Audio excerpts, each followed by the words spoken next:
Welcome to Surviving as a Civilian. I'm here with my friend Andrew Collis. How are you, Andrew? Doing well, Scott. How are you? I'm good. I'm good. So this is technically our first episode of the podcast, but not our first story. I want everybody to understand that who's listening. The first story will be coming out March 6th with Andrew here. But before we get into that, me and Andrew thought it'd be a good idea to talk about how we came up with this podcast. So let's back up a little bit first, Andrew. How do we know each other? I know we covered it a little bit in your Uh, story, but let's dive a little bit deeper into it here. well, you and I met when I became your soldier. You were my platoon sergeant. I sure was. That was up in New York. We were in the same engineer unit together. I had not known you before that because I was in a different company per se. Your first deployment.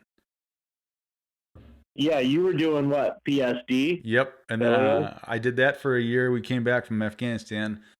They moved me over to the company you were in, and then we had our first sergeant at the time who shuffled everybody up in the entire company, and you filtered into my platoon. Yeah, I think that was like 2010, if I remember correctly. Right. So young Andrew Collis ended up in my platoon as a specialist. We were able to get him to the board, and in which he was granted the right to wear the sergeant rank, and then we deployed back to Afghanistan. And then, You just reminded me. Did I ever tell you the story of the first time I went to the board? no, So you know how you have to salute the board and say your name and stuff? yeah, I messed up saying my name. I said Specialist Hollis reporting, and I started laughing, and Sergeant Major kicked me out. How did you fuck up your own name? I don't know. I didn't study or anything. I was like super unprepared, and I was like, this isn't gonna go well. And I was no, I was literally in it for like 15 seconds. So it did not go well. But then I passed the next one. Yeah, but then he persevered and he moved on, and we all deployed. And then we're not going to get into deployment stuff because that's what happens on your episode that's coming up March 6th. However, we all got back and we all kind of split up and went our own separate ways. I went to Indiana. You stayed, correct? Uh, no, I think I was out before you got out. Maybe. I'm not out yet technically, but Or before you left Drum. Okay. Before you left Fort Drum. You're probably right with that. I don't remember. The thing that sucks, and a couple people mentioned it throughout the podcast as we talk to people, is that one of the things that sucks is the Army does not have it right, because we get back from deployment and people come down on orders and shoot 5 ways into the wind, and there's no support. The first 60 to 90 days everybody's around, but after that, when some of the stuff that happens on a deployment starts coming out, voluntary, involuntarily, the guys that you're there with are all gone. Yeah, that stuff does take a little while to come out because, like, at first, especially after a deployment, you're just so happy to be home. Yep, you start drinking and enjoying cable TV and whatever you did before you went, and then that stuff starts to kind of wear off, and then you're kind of faced with some of the crap you saw or did or were part of over there, and yeah. So yeah, it definitely takes some time to sink in, and I think it takes a few years too. Yeah.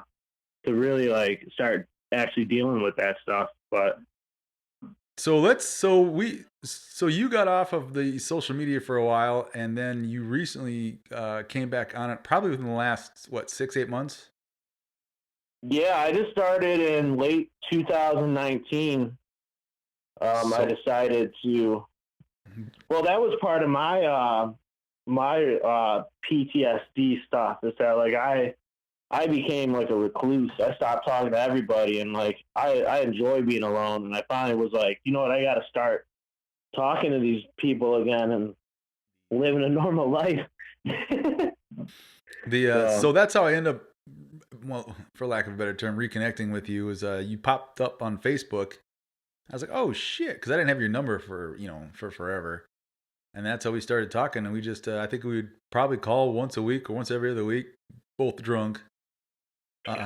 Just shooting the shit. And I kind of told you that I was trying to come up with I wanted to come up with a veteran suicide prevention podcast where I talked to. Well, you had a podcast you were doing with like a buddy. Yeah, I'm still doing What that was one. That one's still going on. That's the one we just talked about, football, the Any Station This Net. But I want to do Oh, you talking about football on it? I didn't even know that. Yeah, thanks. That's fine. Well, I mean, we don't spend the whole hour talking about football. I mean, that's a small portion of the whole podcast. Anyway, you should really take some time and listen to it. It doesn't matter.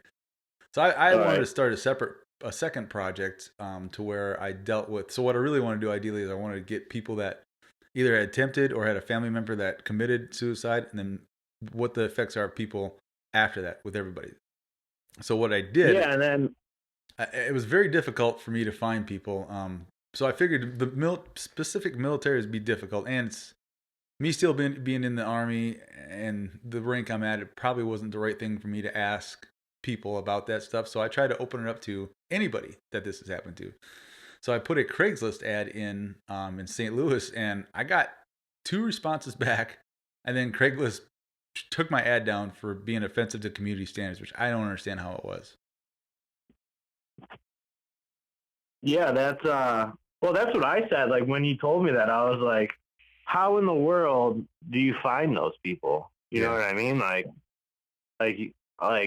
I personally don't know anyone who was a veteran that survived suicide, you know? Or would want to talk about it, you know? It's probably hard for people to talk about. And well, that's the other thing too, is like you had to get them to a point where they were healed from it. Right. And wanted to share their story, you know what I mean? To help other people that are dealing with it. And the other problem is I had a lot of issues with personal responsibility. Like I don't want to get somebody who's not completely healed, get them to talk about it, then have them trigger something inside themselves that may cause them to repeat that action. So that was it probably worked out for the better for my soul, I guess, that it didn't work out. So you had asked me what I wanted to do with this, and I had no idea you went to college. Never would have thought in 100 years when I left you in 2010 that you'd have been a graduate of college. But I told you that's what I wanted to do. We kind of got off the phone that day, and I think you called me a few days later, and you were like, "Dude, I got an idea for us." So yeah. Well, I was like, how in the world would you just find one of those people? You know what I mean? Right. And the thing I went to business school for marketing. Right. So it's like when you're like trying to find your target audience and stuff, you like research the demographic and stuff. So I was like, how would you find just one of those people? And I realized that you're not going to, you know? No. So then I came up. And I didn't have to go to school for 4 years to find out that you can't find those people, just so you know. Yeah. Well, I found out with one Craigslist ad. Well, I was just trying to come up with a way to find them. Right. So this idea that I had, kind of with Andrew's, I guess, clarity of thinking, really evolved into from instead of just focusing on suicide, we're focusing on veterans that we know that have gone through something traumatic or have seen something traumatic, and now are civilians, and how they went from being an Army or military Air Force person to a civilian, and how that transition was. And I think that is a better formula, because it shows people that, you know, as bad as it is, or as bad as it seems, or as bad as you might think it's going to be, because you might still be in, there is a light at the other end of the tunnel. Like, people do get out. People are very successful once they get out. It's just navigating that turbulent time. Yeah, and we from my 2 deployments, I know so many people who have awesome stories. You know what I mean? And then they didn't let that stuff get them down, and they just did so well, and they did so successful. You know, and you never hear about the average person. You know what I mean? In their story, you always hear about like Medal of Honor recipients and Special Forces and Rangers and stuff, but there's tons of just normal people out there every day that have gone through some crazy stuff. And they still came out on the other side. Yeah, and then still they dealt with whatever demons or whatever because everyone deals with something. Like, I don't think you can go through combat and see what you see and not have something to deal with on the other end, you know? Right. Right. I mean, even So and not to make light of it, but even the people that I guess never left the fob or whatever, but still receive rocket attacks. I'm imagining that's probably kind of gives you a little bit of PTSD also because you never know when that rocket's going to hit your tent. yeah, and see, what was really weird about me is incoming never bothered me. Yeah. I kind of looked at it like a lottery. Like if it hits you, it hits you. Like Yeah. so, because they're like you're not. Well, we were getting shot at by Taliban, so they weren't uh as skilled as our mortars or Right. our, you know what I mean? Like they're just like aiming it at a base and hoping for the best. Right. They're putting a rocket perched up on two sticks and hopefully it comes close. Yeah. We Uh, actually found this one. They found this one little Camry during my first deployment that you pop the trunk, and there was a welded cage that you flip out of the back of the truck, and it had six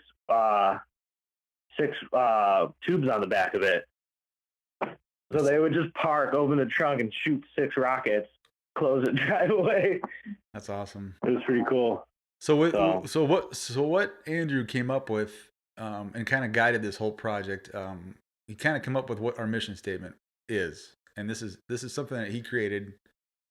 Well, yeah, in business school, we were just like, you always got to look at the company's mission statement and their vision, and they just made us write these like for made up companies all the time. Mm-hmm. So I figured, why not do it for this? And we'll see what you think, Scott. Ready? Yep.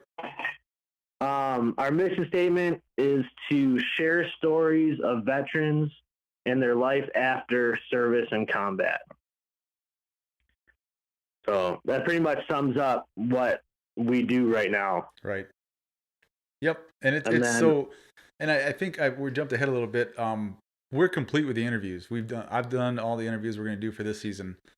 And I'm telling you, even from this stuff, there's a lot of, like you said, average people that aren't special forces or Medal of Honor recipients that have done a lot of great things. And through these series of stories, you're going to hear that. And it gets a little rough in there sometimes. There's a few areas that are kind of graphic, but I think it's worth it to get how bad it was at one point to where they're at now.